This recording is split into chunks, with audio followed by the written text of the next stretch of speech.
পরপর 2 no ball, সেখান থেকে সুপার ওভার, মোহাম্মদ সামির ছক্কা, কলকাতার নিশ্চিত হার। কিন্তু শেষ পর্যন্ত হেরে বসলো লখনৌ সুপার জায়ান্ট। অবিশ্বাস্য এক ম্যাচ দেখলো ক্রিকেট সমর্থকরা। হ্যাঁ দর্শক, আইপিএলে এক ম্যাচে এত নাটকীয় ঘটনা এর আগে কখনো ঘটেনি। আপনাদের বলতে হবে একটু বিস্তারিত, তাই আমরা চলে যাই একটু পিছনে। আবারও রিঙ্কু সিং 5 ছক্কা হাঁকানোর পর তাকে সবাই চেনে। ক্রিকেট বিশ্বে এক পরিচিত নাম রিঙ্কু সিং। 1 ওভারে 5 ছক্কা হাঁকিয়ে কলকাতাকে জিতিয়ে সেবার ফাইনালে তুলে শিরোপা জিতেছিল কলকাতা। এরপর থেকেই কলকাতার রিঙ্কু সিং এক অতুলনীয় নায়ক। সেই নায়কের নায়কগিরি আজকেও দেখা গেছে, কেননা 5 ছক্কার পর আজকে হাঁকিয়েছেন 4 ছক্কা। আর সেই 4 ছক্কা হাঁকিয়েছেন আইপিএলের আলোচিত বোলার দিগ্বেজ সিং রাথিকে। ইনিংসের লাস্ট ওভারে টানা 4 বলে 4টি ছক্কা হাঁকান রিঙ্কু সিং। ওই ওভারে নিয়ে আসেন 26 রান।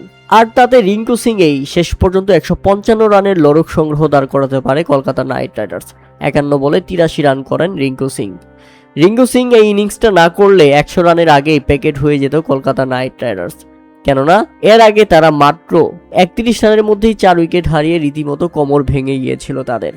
তবে যাই হোক, ব্যাটিং করতে নেমে শুরুটা দুর্দান্ত হলেও দলকে বিপদে ফেলে গেছেন নিকোলাস পরান এবং সুবিধাজনক পারফরমেন্স করতে না পারা ঋষভ পান্থ।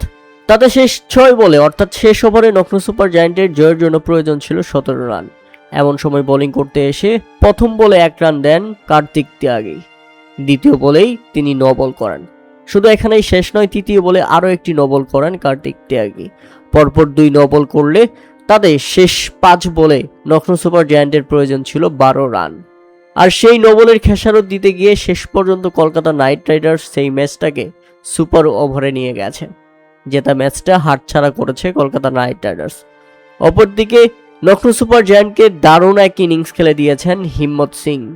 মূলত এই ব্যাটসম্যানই 10 বলে 19 রানের ইনিংস খেলে ম্যাচটাকে বের করে দিয়ে গিয়েছিলেন এবং শেষ 1 বলে প্রয়োজন ছিল 7 রান। এমন সময় ব্যাটিংয়ে শুধু মোহাম্মদ সামি। তিনি কি পারবেন ছক্কা হাঁকাতে?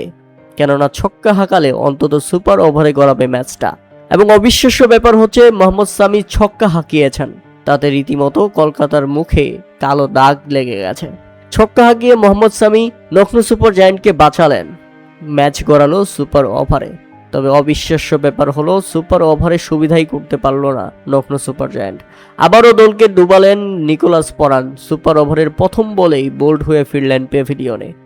এরপর 1 রান নিতে পারেন ঋষভ পান্থ এবং সুপার ওভারের তৃতীয় বলেই আউট হন এইডেন মাকরাম। 2 উইকেট হারিয়ে 1 রানের মধ্যেই সুপার ওভারে অল আউট হয়ে যায় লখনৌ সুপার জায়ান্ট। তাতে কলকাতার সামনে টার্গেট দাঁড়ায় মাত্র 2 রান। আর প্রথম বলেই 4 হাঁকিয়ে কলকাতাকে আবারও জেতালেন রিঙ্কু সিং। মূলত সেই 4 ছক্কায় কলকাতা নাইট রাইডার্স জিতে গিয়েছিল। সুপার ওভার তো শুধু নিয়ম মাত্র। রিঙ্কু সিং এর সেই ইনিংসটাই জিতিয়ে দিয়েছে কলকাতাকে এবং সুপার ওভারেও তিনি কলকাতাকে জিতিয়েছেন। অসাধারণ।